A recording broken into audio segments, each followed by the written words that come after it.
25 December Christmas ছুটির দিন। আমার একটু অ্যালার্জিক প্রবলেম ছিল, তাই ডক্টরের ভিজিটের জন্য আমি আর আমার হাজব্যান্ড বেরিয়েছি। তখনই দেখি অশোকনগরের রাস্তার উপরে একটা ব্লাড ডোনেশন ক্যাম্প বসেছে।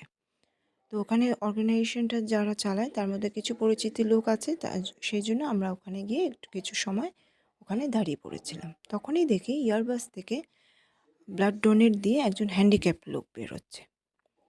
সেটাকে দেখেই আমি অবাক হলাম কি হ্যান্ডিক্যাপ লোকও ব্লাড ডোনেট করতে এসেছে। হ্যান্ডিক্যাপড হয়তো কোনো একটা অঙ্গে সে, কিন্তু মন থেকে কিন্তু হ্যান্ডিক্যাপ নই। আমরা যারা এখন পর্যন্ত ব্লাড ডোনেট করিনি বা যারা এরকম দাঁড়িয়ে দাঁড়িয়ে দেখি বা এখনও সাহস কুলোতে পারিনি, তারাই হয়তো মন থেকে কিছুটা হলেও হ্যান্ডিক্যাপড আমরা। এইসব কাজের জন্য কিন্তু আমাদের এগিয়ে আসা উচিত, যাতে যাদের ব্লাডের প্রয়োজন তারা কিন্তু ব্লাডটা পায় সময় মতো। ব্লাড ডোনেট করা ভালো, পুরনো ব্লাডটা বেরিয়ে যায়, নতুন ব্লাড তৈরি হয়। আমাদের কিন্তু এইসব কাজের জন্য এগিয়ে আসা উচিত। আমি ঠিক বললাম কি ভুল বললাম? আর এখন পর্যন্ত কারা কারা ব্লাড ডোনেট করেছো আমাকে জানিও। আর যদি করোনি তো এটা করার কথা ভাবো। এটা কিন্তু ভালো জিনিস, তাই কি না? আমাদের এই কাজে এগিয়ে আসো।